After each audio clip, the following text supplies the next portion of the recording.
What makes us human is that we tell stories. That's what consciousness is. We are a story that we tell ourselves.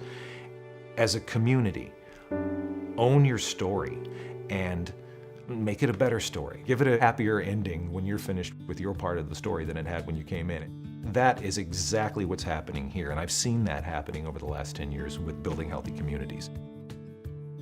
Building healthy communities is the guarantee that growing up in this place fosters lifelong health and success for everybody.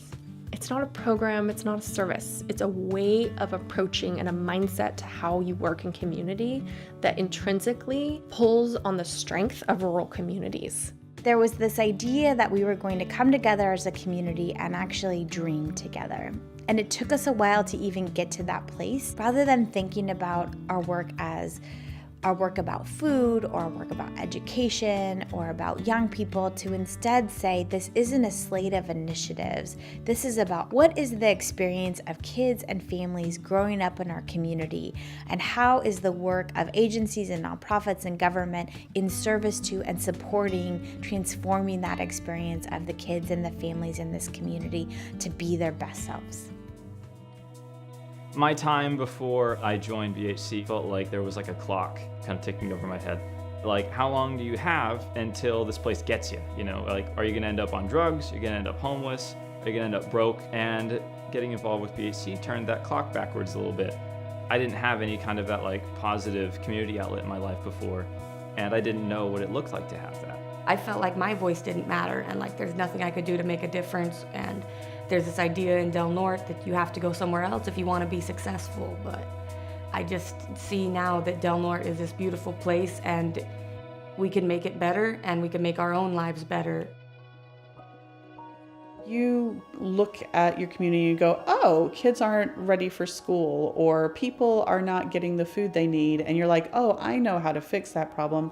The reality is you probably don't. It really wasn't going anywhere until we went through this process and we got to something real and something deep.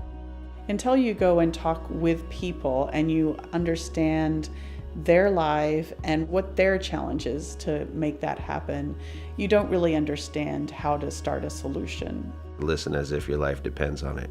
Listening to people without judgment, that's the key. Rather than guessing what it was that people needed, we said, let's go really listen to real people and find out their stories and their experiences directly from them. Once they were stirred in their heart, they saw themselves participating in the solution. It's through empathy and through understanding that we can solve problems, but we do it together. We don't do it from the top down. We do it from the ground up. The great thing is about human-centered design in any community is that it is going to let you really actually understand your community's needs in a way that looking at a problem from up here doesn't. You have, higher ups saying, okay, this is a new program, we want you to implement it, and does it always work? No, because the people that are actually being affected by it are not consulted. Having that human-centered focus has been able to create programs within our community that actually do make a difference and work for the people that are involved. Empathy interviewing started. It gave all of us the opportunity to really voice our concerns. They didn't think that their words would have any influence on anything, would be valued.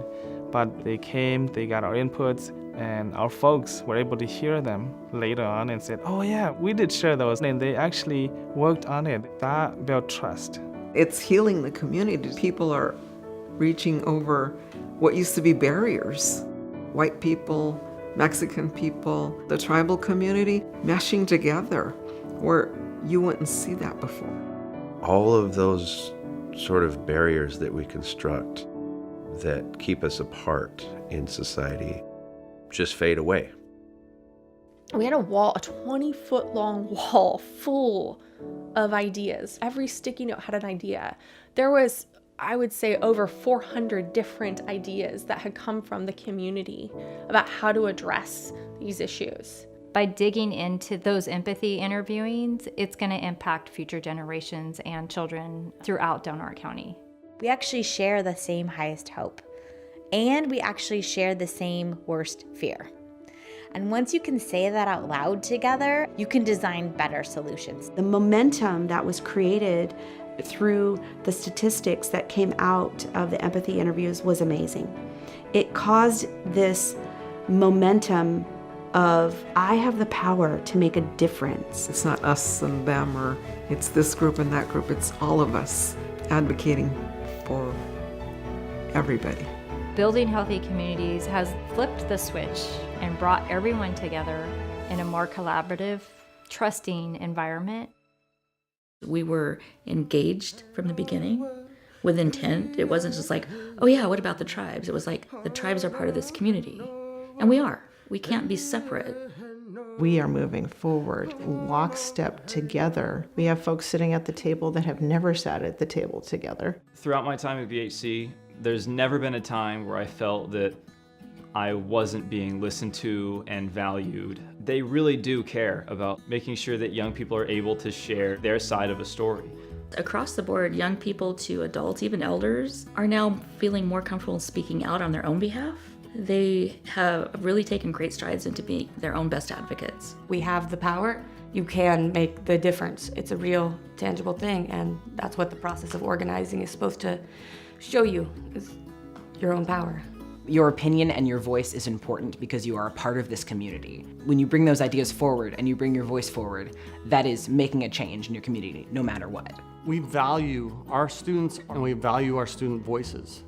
And they show up to contribute to us and for us to contribute to them. We've built a culture where they depend on us and we depend on them. And our students become the teachers. We are that community. They are that community. I see connectedness between adults, youth, teaching each other about resiliency. In schools, for example, it wasn't the adults who were saying, this is what we think is happening and what you need to do. It was the kids who were saying, this is what we are experiencing and this is what we want to do.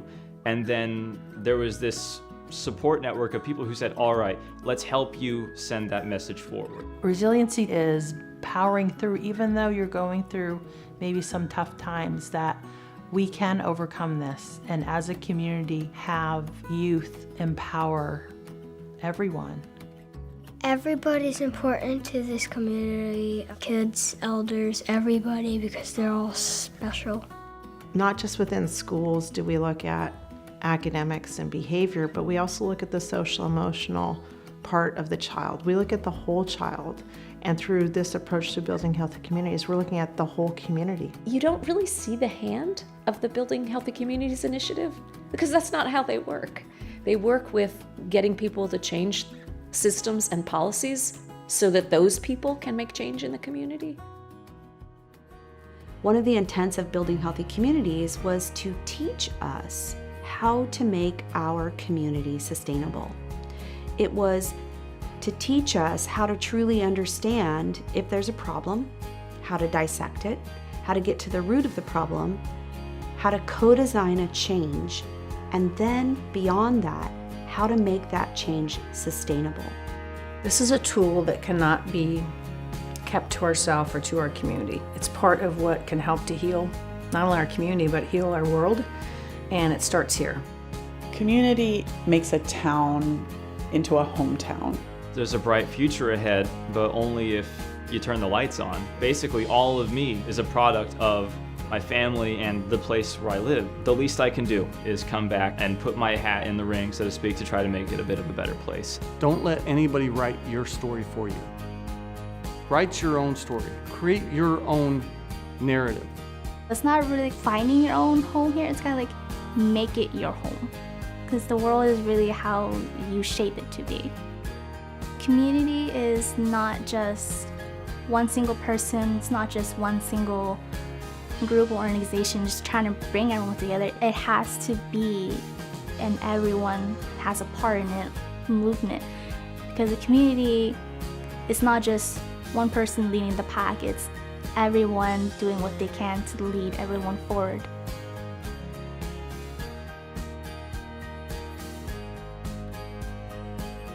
I love my community.